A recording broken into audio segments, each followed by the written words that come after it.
our organizations have to work to make sure that there are people who are still interested in entering into our space Mhm. and that they can meet with people who are already in these roles to understand the needs of these roles, like the things that you need to understand and know to have in your arsenal so that you can go after jobs like this.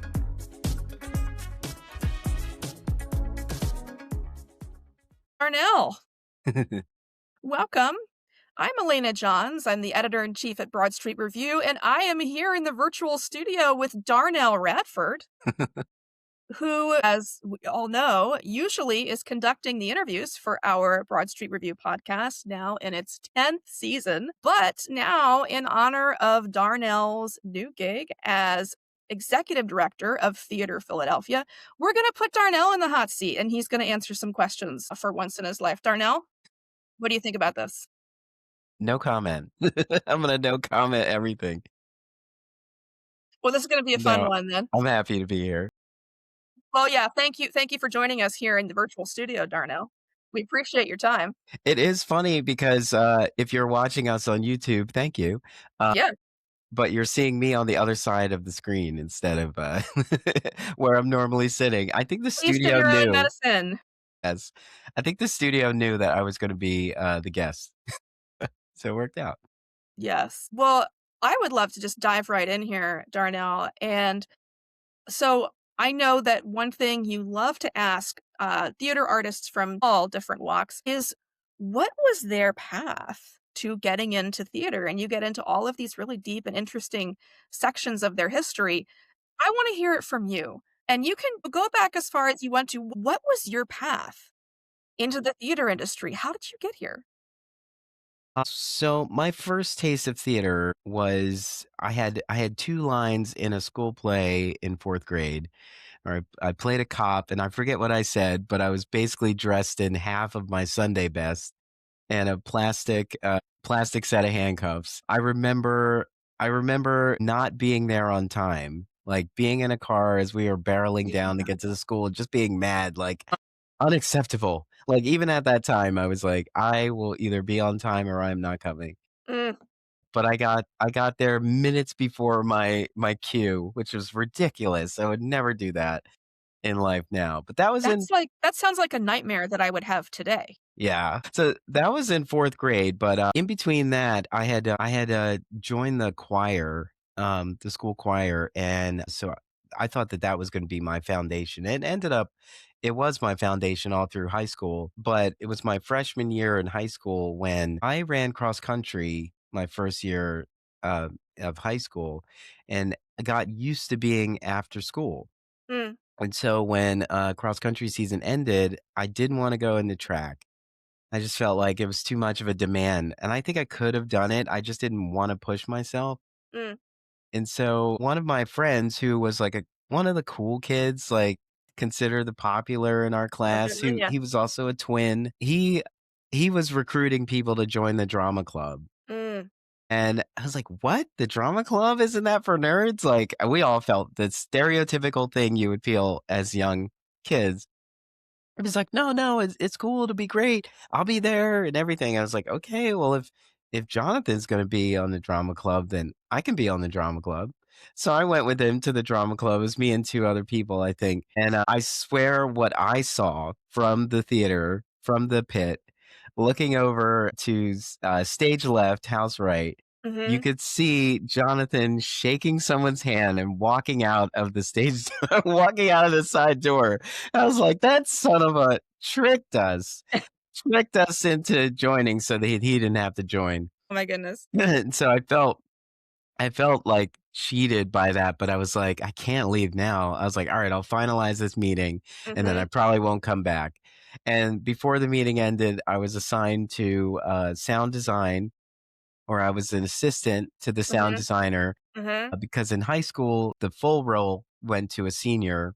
And so the senior was a sound designer and I was the assistant.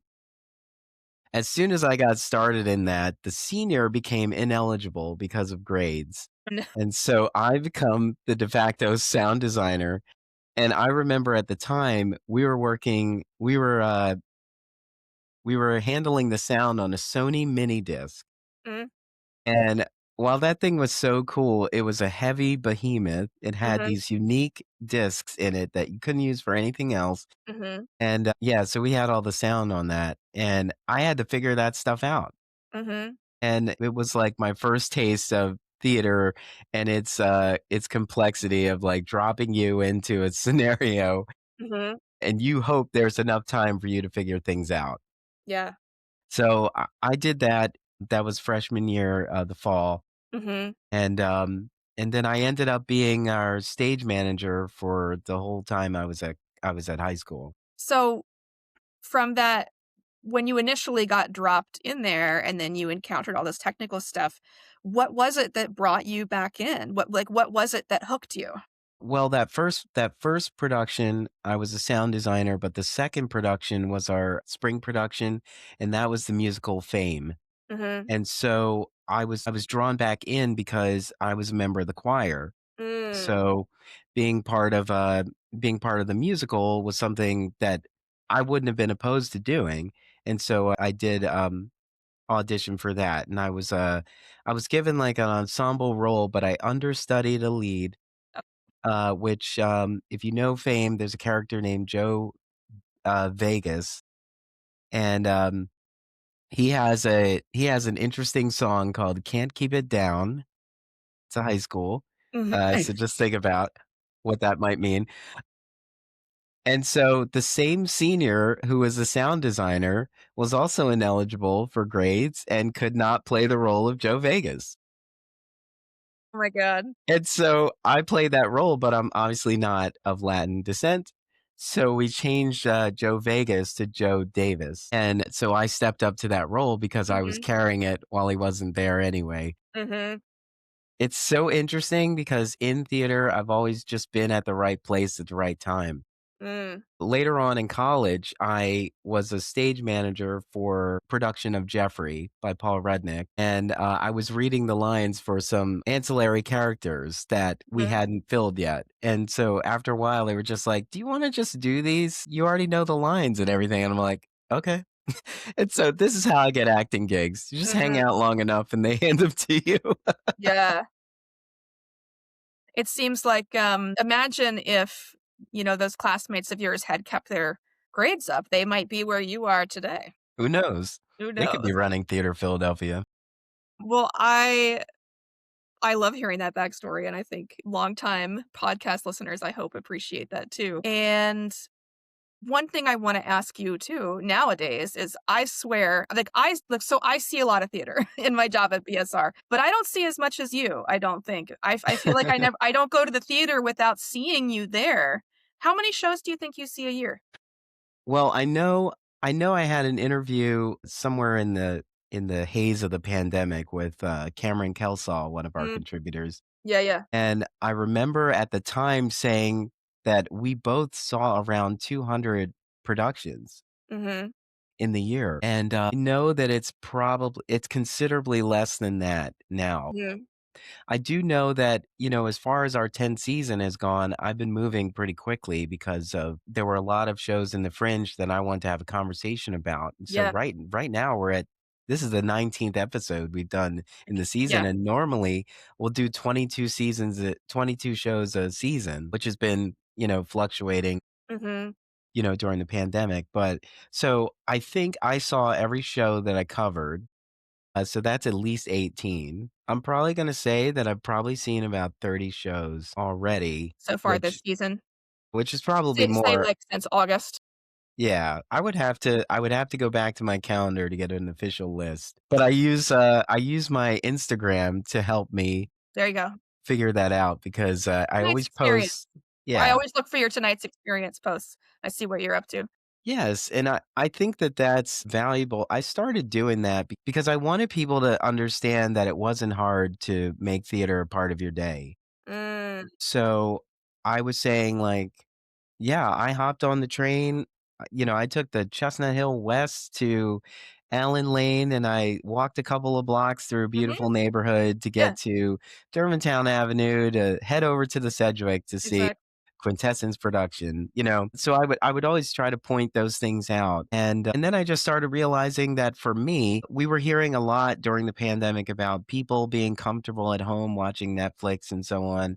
And Yeah. I felt like that was a cop out, sort of an easy thing. People who watch Netflix don't need a, carve out to watch Netflix. Like, it's on demand, so you can watch whenever you want. So I didn't buy that people were just staying inside because Netflix was fruitful. Mm. And so what I realized is that in the prime time slot where I could sit and watch something new on, national TV, or I could go out and experience live theater and be out Mhm. in the city and walk around town and, grab a bite to eat and maybe see something that was happening in the city that I didn't expect to see or that I wouldn't have seen had I stayed at home. And so I just got in that mindset. I was like, okay, this window of time is not only like recreational or experiential, it's also the time I allocate for Emory as the podcast network. Mhm. Mhm. And also saying like part of the job of covering these productions is going to them. Yes. So it just sort of worked out that in that window of time, I was either going because I covered the show, or I'm covering the show, or I'm going because that block was allocated to cover the show or go to the show. And so it just became a thing. And I said, if I can put it on my calendar, I can make it happen. Mhm. Yeah. Yeah, I feel that, and I think back to my earlier days as a theater critic when I was often going out to, like, 2, 3, 4 shows a week sometimes, which is a killer schedule when I was also working a different full-time job. Hmm. That's story. But now as an editor, obviously, I don't have time to see as much as I did back when I was reviewing all the time, but I do see as much as I can because that informs my coverage. I like it's I can't do my job here at BSR just from behind a desk relying on, what I hear or what folks tell me. I have to go out and see what's what and know, what's good to send my writers to, like what's good to recommend to folks. And that's just a constant job that I know you really understand too here on the Yeah. pod.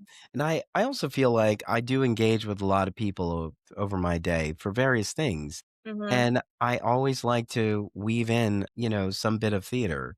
And so we'll have a conversation and it's talking about, some chaotic situation in a relationship. And I'm like, oh, that reminds me of the production I just saw a couple of days ago. I'm Mhm. always trying to find a way to call back to theater so that people can see like our theater community is very much finger on the pulse about, what's going on in the world. And, Yeah. a lot of things we're thinking about are being sort of unpacked on stage. Artists are chewing on it. Absolutely. Yeah. 100%. Yeah. And I find too, like when I'm feeling down, like the world has me down, that's when I purposely think like, "Okay, what, like, live art space can I get into?" And it could be a museum exhibition or something, or it could be a concert or a play or the opera or whatever. But when I walk out of there, I feel better. Like, I feel lifted, I feel connected, I feel like there's something outside of myself, and it like, I just countless times it's helped me when I'm in a really dark spot. Absolutely. Many times I walk out of a theater with the same kind of smile and relief and assurance that I have when I end a podcast interview. Mm, It's just like, that was great. I'm like full because of this. yeah. And yeah, so I always feel like that. And I don't necessarily feel it like a drug that dies down over Mhm, time and then I have to go back and refill the coffer. But I feel like if this is I've normalized theater in my life, and mhm. so it doesn't feel excessive. It doesn't feel like a burden to do No. it. Yeah. It feels like, this is my life. I remember, there used to be these commercials that would say, "These other things are my anti-drug." Like, instead of being on the street doing drugs, I'm skateboarding, I'm making arts and crafts, and so on, and so I used to say that theater is my anti-drug Mm, because it was just this thing that if I was too far away from it, this is why my life didn't feel balanced, mm, and so I had to get thee to a theater. mm.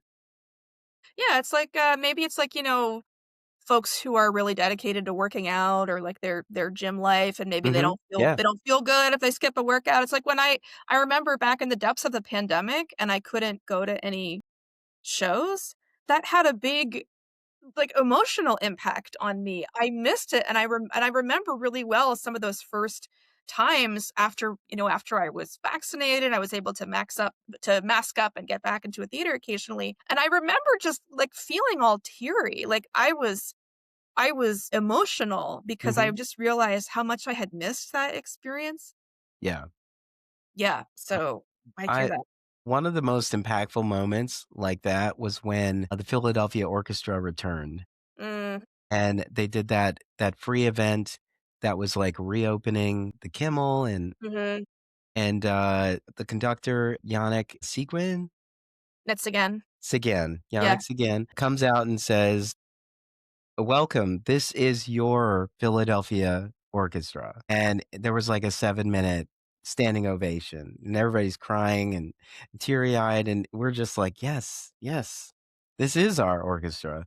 This is our space. We are happy to be in here." It was just a beautiful moment in a beautiful space. I think at the time it was still called I think it was still Verizon Hall. Um, yeah, but it was still beautiful to be in that space with all these people who waited in line outside to get inside, right. and then we were all in that collective space, and it was like, yeah, yeah, like, people who didn't know each other, like, we all did this together. We all believed so much that having this back mattered to the community, to the city Mhm. as a whole, that we were all here to participate in its return, Yeah, and that was such a great moment. yeah. I think and kind of like one thing I wanted to get into with you, which I think we've already been doing for the last 5 or 10 minutes, is this when people say that live theater is irrelevant or it's done, and I'm like, that's I on one hand, I understand that there's just a huge section of the American public that isn't going into a theater, and there are lots of barriers to that realistically, but on the other hand, it's absolutely not something that's done or irrelevant, and I also think that we need to open up what our ideas of theater are. I think, like, political rallies are theater and sports games are theater, and there's so many I just think that as a species, we're never gonna stop gathering together to hear from one another, or be inspired, or be entertained, or whatever it is, like, I feel like it's in our DNA, and Yeah. we're not gonna quit doing that.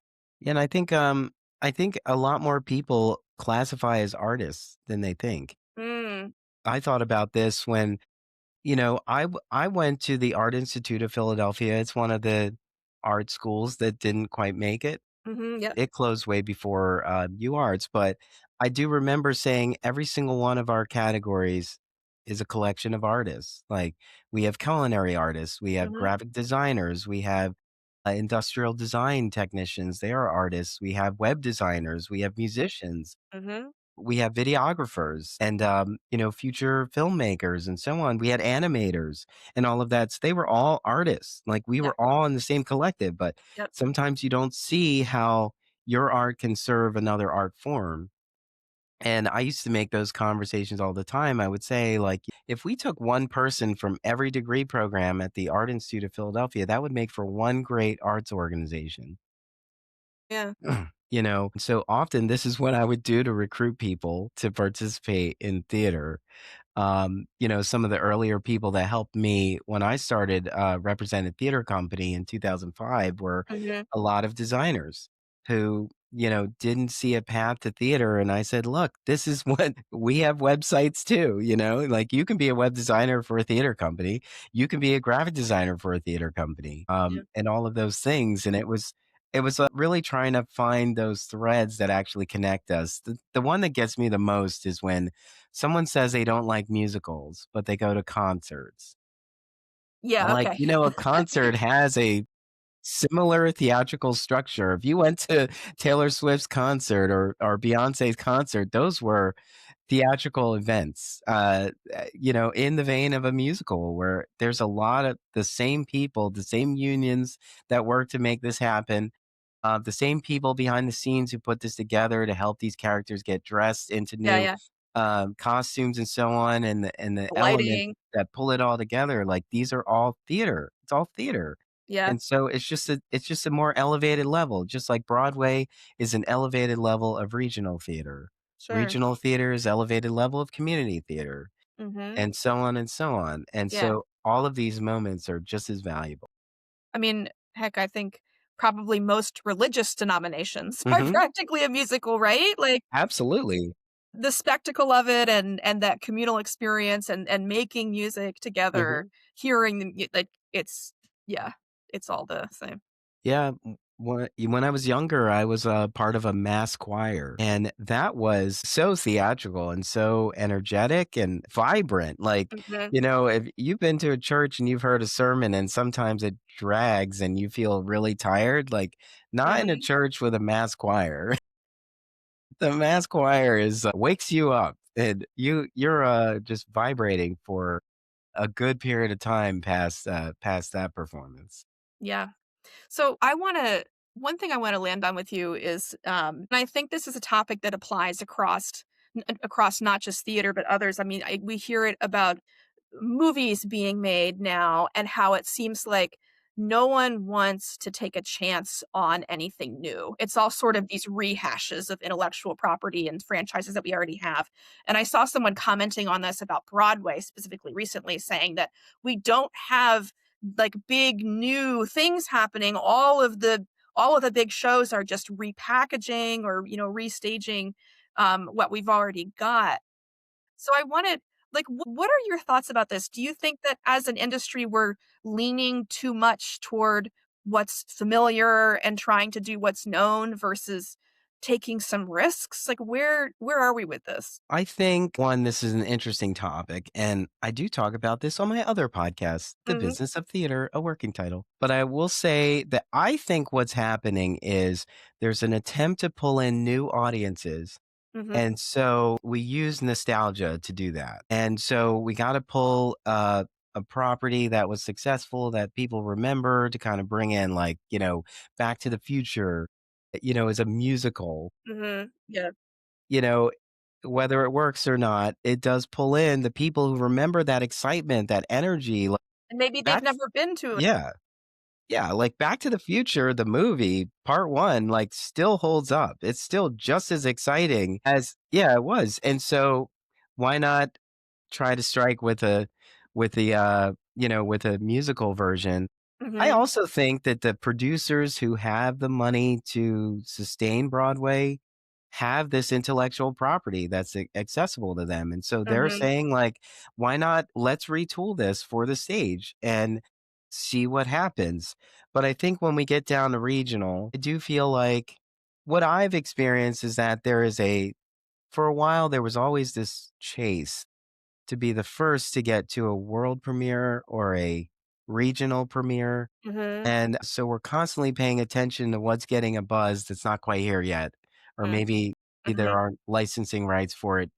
And so it does feel like some companies are trying to chase that next thing. Like, we got to be the one to get it here mhm, first. And that becomes a thing. I always think it's very interesting that every theater company has a play development process, has some kind of development process, but it doesn't always appear that there is a huge commitment to bringing new plays to the stage.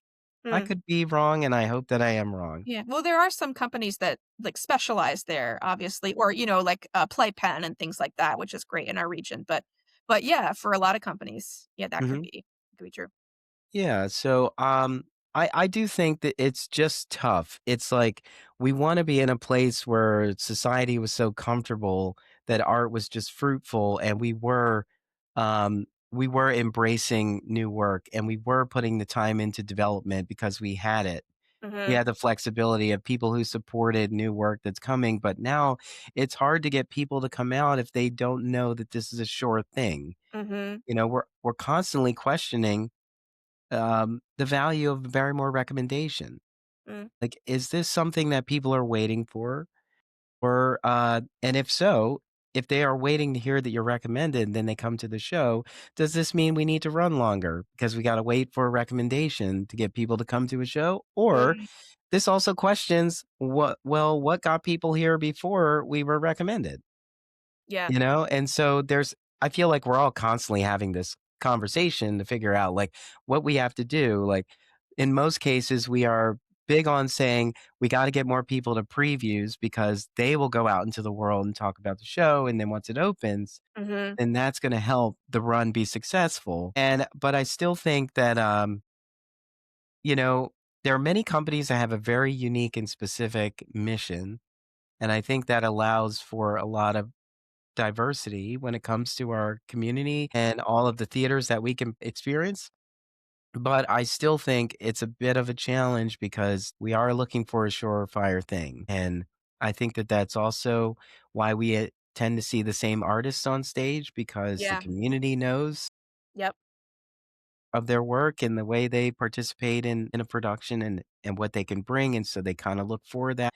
That doesn't necessarily help new artists coming up, because you could be fresh out of college and you were like tops in your class then, but now you're somebody who's still trying to build traction. And are they going to open a show with you if they Mm. don't know you, even though Yeah. you're great? So there's a lot of that. And I think it does come down to the fact that there aren't as many people as we might think who are supporting the theater community. Hmm. I think I heard in a conversation, and I could be wrong, if there's 30,000 people out of the 1.5 million in our city, Mhm. if there are 30,000 people that engage in theater, that's a very small subset of our city's citizenry Mhm.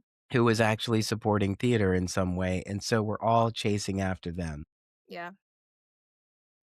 I don't think we've all figured out how to get new people in. I think we just get lucky when something stands out and reaches new people, and then we Mhm. hope that we can sort of hook them. But it all sounds like a gimmick or a trick. And it's like, I don't know, you have to think about like how you got here. Yes, I may have been hoodwinked to get here.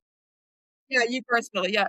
But once I got here, I couldn't pull myself away. I think that we need to spend more time talking about how we got here Mhm. and so people can find those similarities because sometimes you just look up and you're like, "I can't do that." Who says you can't do that?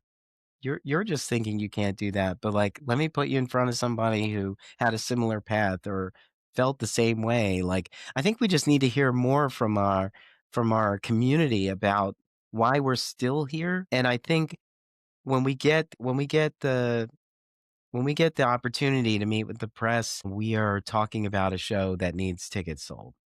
And Mhm. we're not really talking about an institution that has great worker has staff and has people who are passionate and continuously thinking of new and creative things. It's also tricky that some of the media only wants to cover specific things, and so we can't tell them that how we're so organized as an organization and how we you know have this pipeline of things that we're doing because although they do want something new though, which is also a contradiction. I mean, yeah. Well, I'm thinking I was so struck, and often when I've gone to see new work, like especially in the Fringe Festival, the most recent Fringe Festival, which I know sold a record number of tickets, the number of shows that I went to, including brand new shows that were full, like they had a waiting list. Like there was such great energy around those shows. I went, and then after the Fringe, we had, I think it was Azuka and Simpatico. Was it the team up where they did 1 pound 4 ounces Yes. with Khalil Munir, Mhm. and I went to see that show, which was so original and interesting. This solo performance memoir show with really strong Philly ties, but also live music and tap dancing. Yeah. It was so interesting, and I saw the description, I was like, "I don't what is this? I need to be in the room and see this." And when I went to it, I went to I think it was a Sunday or a Saturday matinee, and it was so striking because the audience was so diverse. Like, I, as a white person, was in the minority in that room, which is really rare when you go to the theater, like, especially a matinee show. It tends to be a lot of white folks, a lot of folks who are older, and I looked around the room and I just see how racially diverse the audience was. It was also diverse by age, and it was full. The audience was full and the run sold out. And this was this brand new show with a really unique format. It just wasn't like anything else that I have seen ever. And it was such a cool sign to me that when you do take a risk on that new, people do want to see it, and also people who haven't felt like the work has represented them before, Mhm. when the work represents them, they'll come out and see it, and that's a new audience that should have been there all along, but how can we open the door? Yeah. I had a great chat with, Khalil, and we also spoke about how Black men who may not traditionally enter into the theater space were in the audience for this and resonating Yeah. and really feeling the story that's being told here, and the thing is, like, yes, people do feel like they can't like this isn't a space for them when the work is predominantly not produced with them in mind. Mhm. I can think all the way back to, I think, Interact Theater Company a long time ago did a play called The Elaborate Entrance of Chad Deity. It was a wrestling themed piece, and Mhm.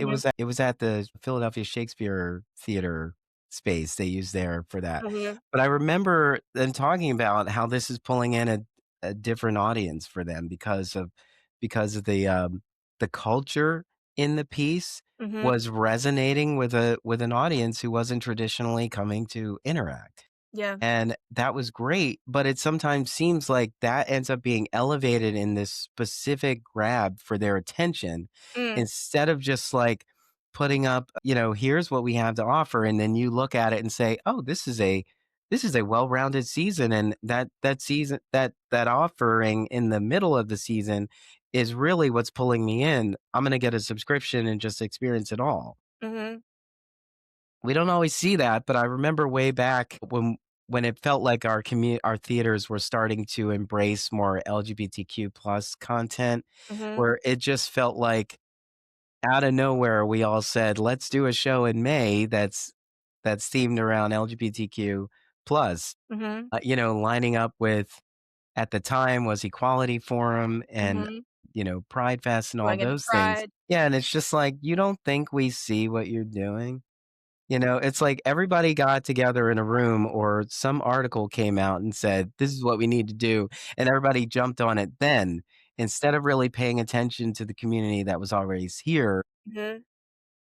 I do think that there's kind of a thought that the high-end donors who support us now may not be interested in a lot of this diversity, Mm. and, I don't think that that's the way to even approach these potential donors. Like, we need to be talking about how we are trying to engage all of society, and we have to have these stories that reach everyone. Yeah, and not do it in like a one-off way, like, Yeah. "Here, you were represented at this show, check that off the list." Like, it needs to be like you were talking about that sort of arc of the whole season, like, it needs to be meaningfully integrated, Mhm. not just a one-off thing.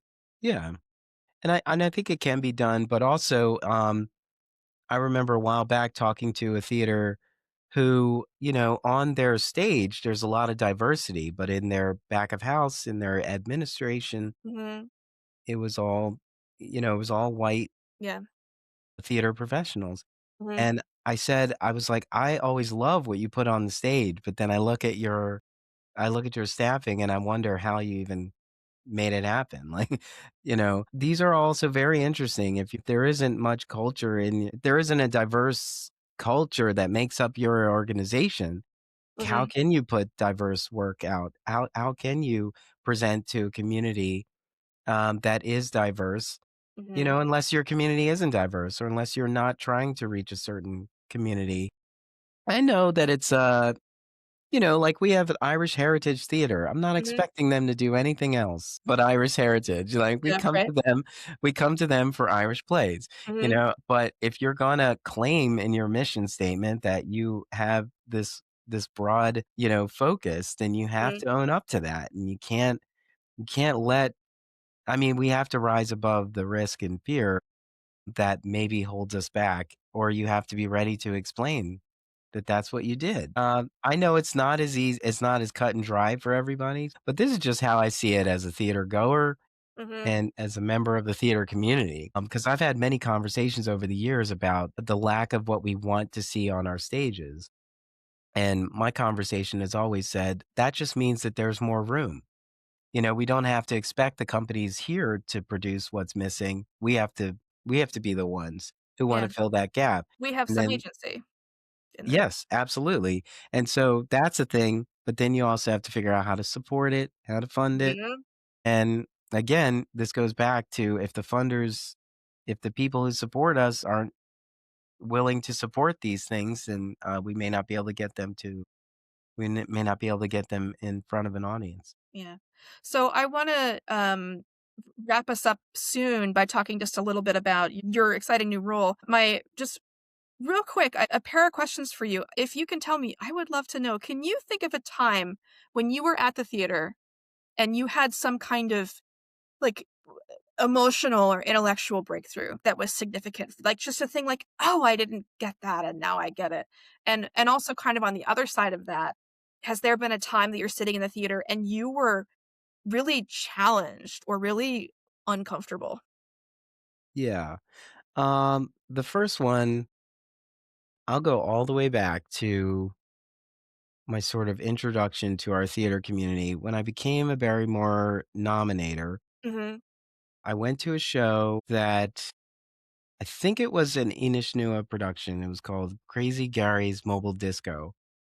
It was upstairs at the Khyber, Mhm. and it was a piece that took place in several acts, and we had to move our chairs. We had to physically move to another room for another scene to happen.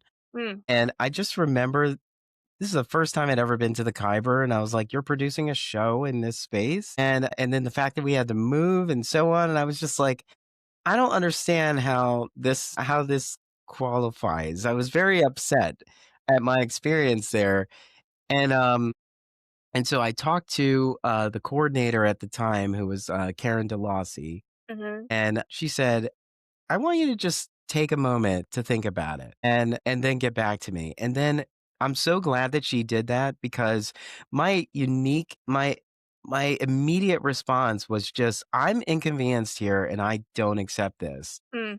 And but then when I thought about it, I realized the story called for this. Mm. And I was like, "Oh my god, this makes so much sense now." Mm. And I was like, "This fits." I was like, "That's it." And it totally changed my perspective on how I was approaching theater as a Mhm. nominator, and it also piqued my curiosity, which ultimately spawned Rep Radio, because Wow. I realized there's a lot I don't know here, and if I was lost, I was just going to hang on my first impression, and so I realized that the reason I wanna have a chat is because I have questions, and I have curiosity. Mhm. When I got to that, I guess I was in sort of an ignorant mindset where I was expecting perfection from all areas. Mm. And this space is not a traditional theater space. And so I can't expect that. I had to look at whether this is a compliment to the story they're trying to tell. Mhm. And it was, and I wasn't trying to see it that way at the time, and so that really changed my perspective, and I've told that story many times because I was like, my eyes were open after that, and Mm. I don't know, I almost didn't give, that piece its due, and Mm. I'm so glad that I gave myself some time because I wasn't convinced to think about it differently. I just needed a moment to pull it all together. And so whenever I as a nominator, I would always wait 24 hours before I would form the opinion. I'm like, "Go to work, talk to someone about it, and then later on today, fill out your ballot." And that's kind of a beautiful example of a response that we can give when someone comes at us to be like, "Hey, I didn't like this," or whatever. Like instead of being defensive or angry, to be, "Hey, do you want to think about this Mhm.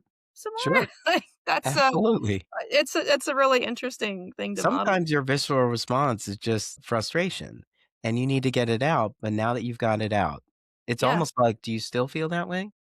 Right. Yeah. It's like so many people, or I mean, I hear from a lot of BSR readers, obviously, and obviously some of them are unhappy. They don't like a story, or we didn't cover something that they wanted us to cover, or whatever it is. And sometimes, and then when I answer them cordially, be like, "Hey," like even if they're angry about something, I answer and I say, "Hey, thanks for reading and responding. We're glad to have you engaging with Broad Street Review." And then often what answers back is like, "Oh, hello. I didn't know that you would answer." And all of a sudden it's this connection, and people, they feel like they've been heard, and then and it just kind of evaporates, Yeah. some of, whatever they were feeling.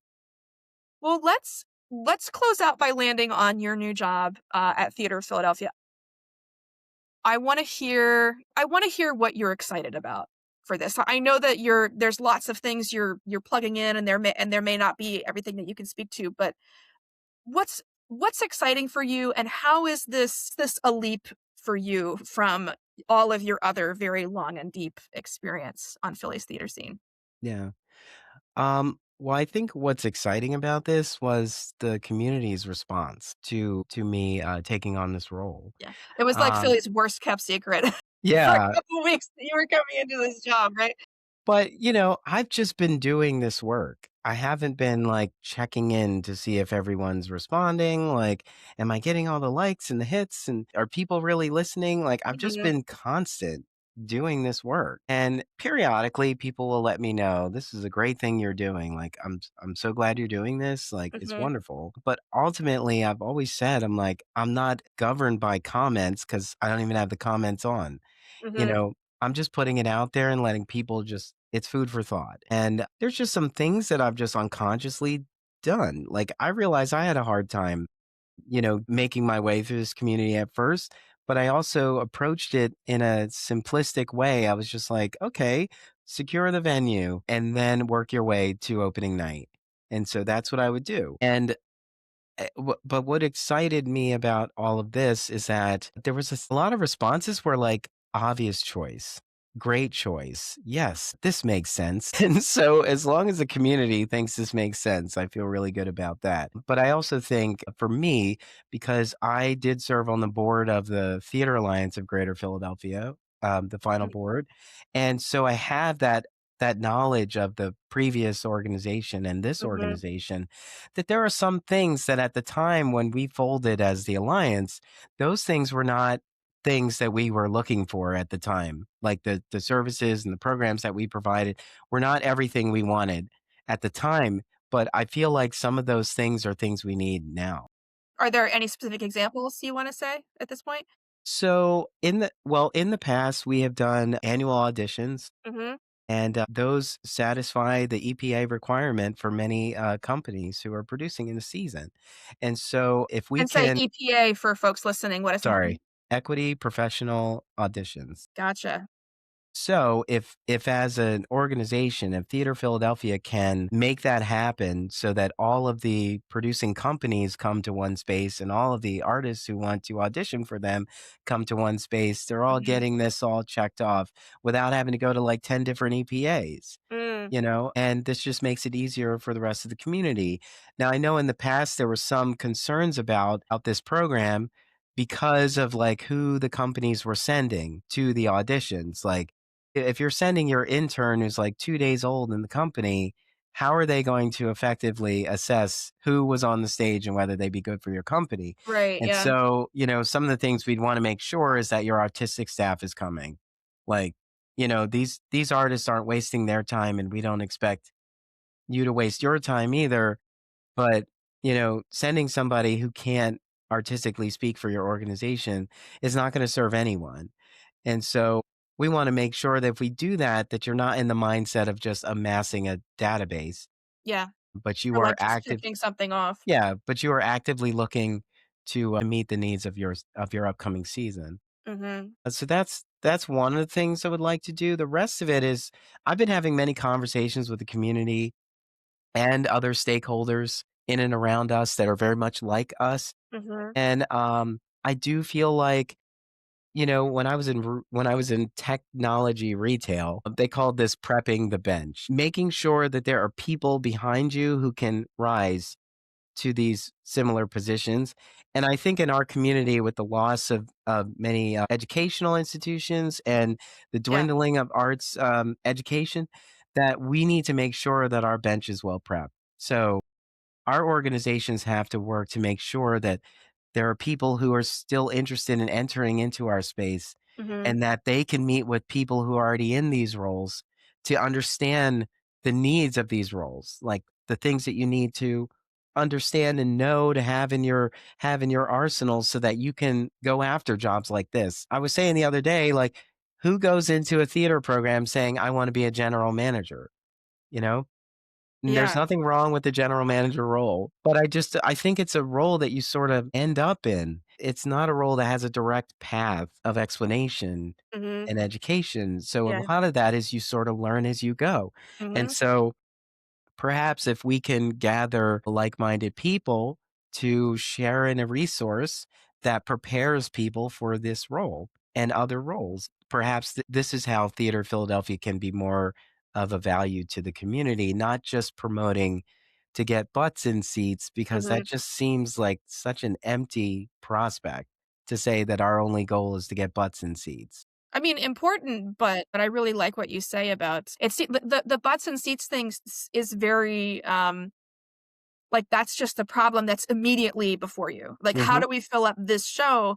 And even if you do that successfully, what have you done toward the sustainability of the sector in Yes. general? Like you're talking about, like, how are we cultivating our leadership? How are we it's so cool for people to, like you're saying, understand more about, hey, maybe like lots of people dream of being an actor or a playwright, maybe, but we don't grow up being like, I'm going to be an operations manager. Yeah, yeah. But the artists don't have a space or an institution where they can work at without these roles, and these are also really exciting, important roles, so And yeah. everybody doesn't have an apprenticeship Yeah, or a robust internship, yeah, because interning, you know, to have an internship in your organization, you need to have the time yes. to educate and work with interns. You We run into can't. this all the time at Yeah. BSR. It's hard to just drop people in, like, some of the default things you do is like filing, but that's not gonna help them run a theater company. Mhm, I mean, not alone. Like, they need to be able to be hands-on with you, and you have to allocate that time too, and so sometimes a lot of people are you're already a small organization, and you're like, "I can't work with, like, 6 interns, although I could benefit from 6 interns. I just don't have the time to sort of train them and mhm, then move them forward," and so that's sort of a hiccup there, and so I think if there's other things that people can go through like a webinar, some sort of talk back discussion, a mhm, roundtable where they mhm, sat and was like, "Oh my god, like 5 general managers came together and talked about it." They were from different sized organizations, but they talked very similarly about their struggles with equity and how to deal with reporting and cash flow and things mhm, like that. Like, if they can all come together and communicate about similar opportunities that they all have, and people in the community can listen to that and provide feedback and so on, then I think that those things kind of help because they'll also see whoever was on this panel as people that they can reach out to, yeah, you know? yeah, I do think we spend a lot of time putting our artists in the spotlight, but not the people who actually support them. And mhm, so I think that there is a bit of a balance on that because the ticket buyer wants to know that the show is going to be good and that it's got a professional team on it. But the supporter of an organization wants to understand that you've got a good team. And so I think that there's a balance there too of not just showcasing your work, your production, but showcasing your team as well. yeah. Well, on that note about good teams, let's wrap up for today. Darnell, thank you for joining me in the virtual studio today. This has been a really fun conversation, Yeah. I think really insightful as usual. Thank you Um, for having me. yeah, well, we're so excited to see what you do, and we also are so excited and honored to have you continuing with the BSR podcast. We love your conversations here and are looking forward to many more. Absolutely. Plan to keep those moving as long as my schedule doesn't get out of hand. Yeah.